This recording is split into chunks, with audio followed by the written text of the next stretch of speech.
kujiunga kwao kwenye hiki chama watanufaika katika maeneo makubwa ya kupata mikopo ambayo haina riba, kwa sababu ukiingia katika hizi sekta nyingine mikopo yao ina riba. Tampro SACCOS mikopo yake haina riba, na kingine pia wanapata ile brotherhood and sisterhood katika chama. Maanake anayekudhamini ni ndugu yako katika iman, kwa sababu wewe mpaka uchukue mkopo utahitajika wewe kuwa na wadhamini wasiopungua 4. Mwelekeo wa chama ni kuelekea kuwa ni microfinance, kutoka kwenye SACCOS kwenda kwenye microfinance, kwa sababu microfinance tunakuwa tunaweza tukawafikia watu wengi wenye mtaji mkubwa zaidi, wakiwa pamoja na wale ambao tumeanza nao na ambao tuko nao mpaka sasa.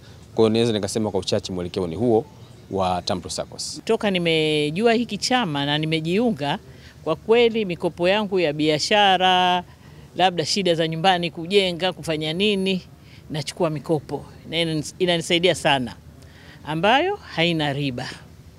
Kwa hiyo nimefaidika sana kwa hilo, na nimewahamasisha pia ndugu zangu, rafiki zangu, nao pia wamefurahia, wanaendelea na kufurahia. Vijana bado tuna safari ndefu ya kimaisha na tunahitaji mambo mengi sana katika kuyafanikisha hayo maisha yetu wenyewe.